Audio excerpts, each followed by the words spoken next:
Pixar itself must be a bundle of emotions as the animation studio tries to reclaim its former glory. You're watching Beyond the Trailers review of Inside Out. I'm joy. This is sadness. That's anger. What? This is disgust. And that's fear. We're Riley's emotions. These are Riley's memories. They're mostly happy, you'll notice, not to brag. I wanted to maybe hold one. What happened? Sadness? She did something to the memory. Is everything okay? I don't know. Take it back, Joy. Trying. Joy, no, Let wait. go. The core memories.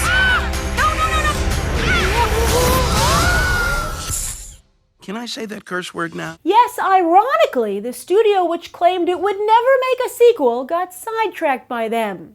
In fact, Pixar has a dicey history with sequels, as it was the threat of making Toy Story 2 without them that forced the then fledgling animation studio to stay in business with Disney, even though the two companies weren't getting along. Eventually, in 2006, Disney fully acquired Pixar, and even though Pixar insisted it was still semi-autonomous, it became sequel-centric after the acquisition. Toy Story 3, Cars 2, Monsters University, and coming soon, Finding Dory, Toy Story 4, and The Incredibles 2. The box office numbers for these sequels are pretty impressive, with Toy Story 3 Pixar's most successful film ever. But their new focus on sequels has cost Pixar some of its prestige, allowing its step-sibling Disney Animation to make some big moves. Frozen and Big Hero 6 not only dominated at the box office, but also won the last 2 Best Animated Feature Oscars. In fact, Frozen surpassed Toy Story 3 to become the most successful animated film of all time. But while Pixar sat out 2014, Disney Animation is sitting out 2015, giving Pixar just the opening they need. They're releasing 2 original films this year, The Good Dinosaur for Thanksgiving, and this summer, Inside Out. In true Pixar fashion, Inside Out is an ambitious project that hopes to be both intellectual and mainstream, ironically calling to mind some of the classic animated shorts from friendly competitor Disney Animation on how the mind and body work.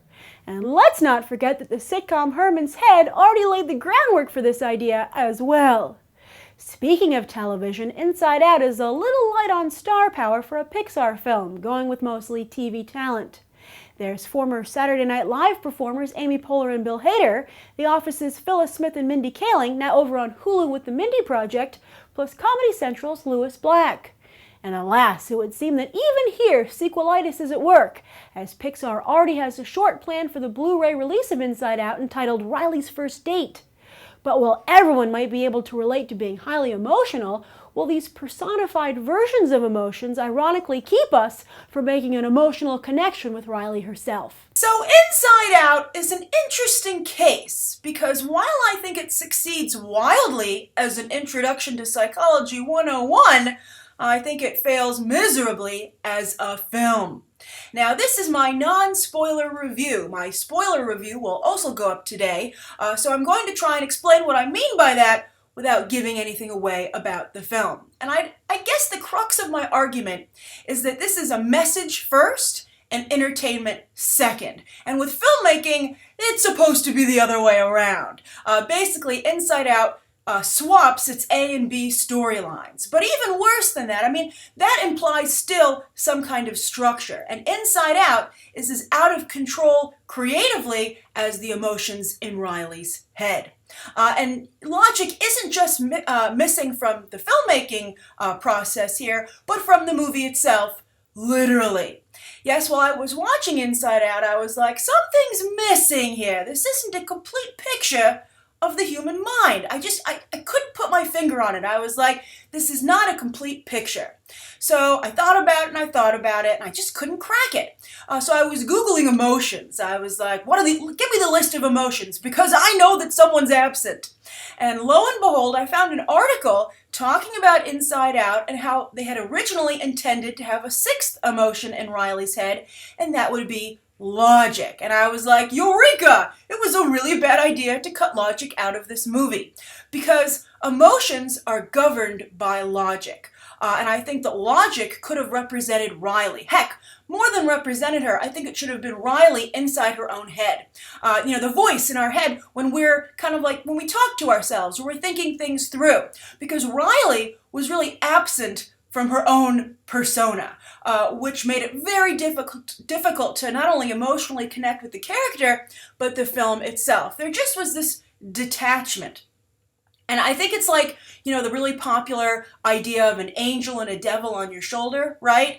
Which is, I guess, kind of like the origin of this idea. This idea evolved from that. But the fun thing about the angel and the devil on your shoulders is that you talk to them. They talk to you. There's a dialogue. You are wrestling with your emotions. As I said, logic governs emotions. But here, the angel and the devil are talking amongst themselves, and you are just left out. And I think that ultimately doesn't ring true as representative of who we are. I mean, we all are emotional, but that's not all we are, right? There's like a soul missing. Like, emotions are reactionary. Where's the driving force of Riley that wasn't in the film? I mean, we're not all Jaegers controlled by an argumentative team of 5 desperately in need of a team-building exercise.